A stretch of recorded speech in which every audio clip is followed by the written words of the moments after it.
आपण 30 ते 35 लोकांसाठी छोल्याची भाजी तयार करणार आहे. आणि तुम्हाला मसाल्याचं इन्ग्रेडियंट दाखवते.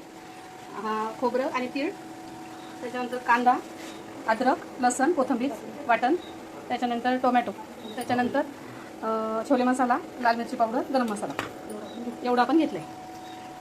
अद्रक आणि लसणाचं वाटण,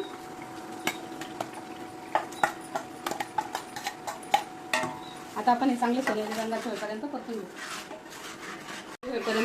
घेऊ. आणि त्याच्यानंतर आपण मसाल्याला तरी सुटली आहे. त्याच्यानंतर आपण टोमॅटो टाकू.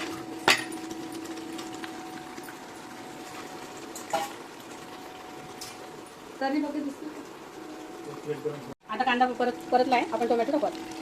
टोमॅटो पिऊन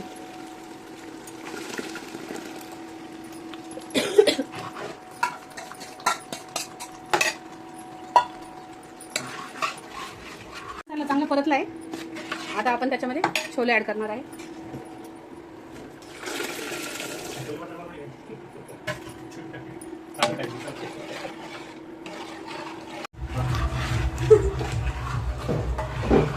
तुम्ही बघू शकता मसाला चांगला परतला आहे.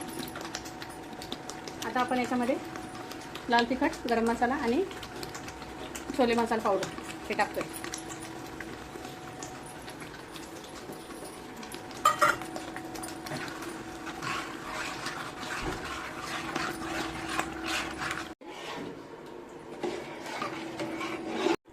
चांगला सोनेरी कलर आला आहे.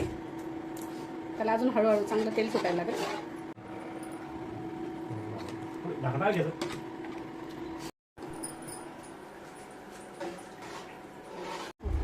आता तुम्ही बघताय भाजीला किती छान तरी आली आहे. आता आपण मीठ टाकू त्याच्यात चवीनुसार.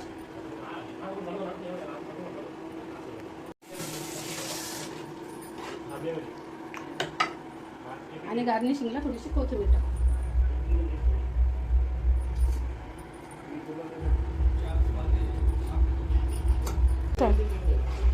आता ही छोल्याची आणि बटाट्याची भाजी तयार झाली आहे. ही 40 लोकांसाठी पुरेशी आहे.